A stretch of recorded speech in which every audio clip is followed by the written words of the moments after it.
You're listening to the Labor Notes podcast, the weekly show from Labor Notes on rank and file news and organizing tactics. I'm pod co-host Natascha and Danielle, a staff writer at Labor Notes. And I'm co-host Danielle Smith, organizer at Labor Notes. Danielle, you've written an essay that combines two of my favorite things, the transformative power of solidarity and billionaires suffering a humiliating defeat. For folks listening, it's in the August/September issue of the Labor Notes magazine, which should be hitting your mailboxes soon if you're a subscriber. And it's called Zohran's NYC primary win puts billionaires on notice. If you're not a subscriber, well, subscribe to the magazine. It's $30 a year for 11 issues, and it's as easy as signing up on labornotes.org/subscribe. But as I was saying, your piece and the experience you write about captures the magic and spark of the city no less than any Nora Ephron rom-com. You spent the better part of 5 months this year knocking on doors in what has become a historic canvassing operation in New York, where over the course of the campaign, as you write in the piece, 30,000 volunteers knocked on doors 1.6 million times and made more than 2 million phone calls. And you also became a field lead, meaning that you helped train a large number of other volunteers. But before we dig deeper into the campaign and what it might mean for workers, can you give our listeners, who are all around the country and even the world, a little more context about the New York City Democratic mayoral primary? Well, you're really putting the pressure on if you want me to compete with the likes of When Harry Met Sally, but I'll do my best. So, in New York City, we have ranked choice voting for our city primaries, including for mayor, which means you can rank the top 5 people you'd prefer. Our current Democratic mayor, the scandal-plagued Eric Adams, chose not to run in the Democratic primary this year, opting instead to run on an independent line for the general election. But then former New York Governor Andrew Cuomo threw his hat in the ring, and by the time the primary took place in June, it was pretty much a race between Zohran Mamdani, who is currently a New York State Assemblyman, and Cuomo, even though there were a lot of other people on the ballot. Zohran ultimately beat Cuomo by a 12-point margin in a shocking upset, and it became one of the biggest political stories this summer.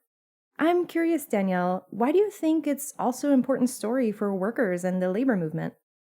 Well, I think in this moment of intense attacks from the billionaires and oligarchs, it's so easy to feel really hopeless and like winning is impossible. So I think the primary was a good reminder that we as workers can organize and win, and that people are ready to be organized. Not to mention, if Zohran wins the general election in November, he'll be the most pro-labor mayor the city has seen since Fiorello LaGuardia in the 1940s. And yeah, it's not quite over yet. As I mentioned, Adams will be running in the general election, and so is Cuomo despite his double-digit loss. And of course, there will be the Republican candidate, Curtis Siwa. I'm so curious about what canvassing was actually like. Who was out there? Was there a big difference from the early canvasses to the later ones? And how do you guys do training? Well, when I first started canvassing early in the year, it was really cold. And then when I was canvassing in June, it was really hot. I'm just kidding. But in all seriousness, it was really fascinating to see how the momentum just grew and grew over the course of the campaign. I honestly was impressed by the number of people who came out to the first canvass I went to in Upper Manhattan. It was maybe like a few dozen people, but before I knew it, we were having weekly canvasses across like 60 neighborhoods, some turning out upwards of 100 volunteers. One thing that was consistent throughout the campaign was that there were always people who were canvassing for the first time at every event. Even at the last canvass I went to at 6 p.m. on Election Day, there were first-time volunteers. And a lot of the volunteers were nervous at first. They had apprehensions about knocking on strangers' doors and talking to people they didn't know. It was great to see those same people come back from their conversations feeling confident and inspired. Almost everyone would have some story about a good conversation they had. I think having training before each canvass really helped. We'd always start with introductions, which would include where people were coming from and what brought them out to the canvass, and it was great for volunteers to be able to make connections with the people they were organizing with, who were often their neighbors. I think that was so important because we weren't trying to be door-to-door salespeople. We were trying to build the kinds of relationships and working class power that can allow us to achieve our unified vision of a more affordable New York City. We'd then do training on how to have conversations at the doors, and at canvases I led, I love to throw in a little practice role-playing. I guess I'm still relatively young, so maybe this will go away someday, but I still get nervous every time a door opens or someone picks up the phone. So the practice really helps. That's very secrets of a successful organizer of you. Speaking of which, what was the approach for conversations at the doors? Were they similar to the kinds of one-on-one conversations we have in the workplace? Yeah, obviously there were some differences, but there were a lot of similarities. When we do our workshop on beating apathy as part of the Secrets training series, we talk a lot about how to listen and ask good questions. The approach at the doors was very much like that, asking a lot of questions and being genuinely interested in what people had to say. I remember one woman told me that she liked Zohran and was going to rank him second or third. And I asked her who she was ranking first, and she was like, "You don't want to know." And I was like, "No, I do. I really do want to know." It was really important to understand where people were coming from. We encountered a lot of the ways the bosses and billionaires keep us disorganized: fear, confusion, division, and I'd say the biggest one was hopelessness.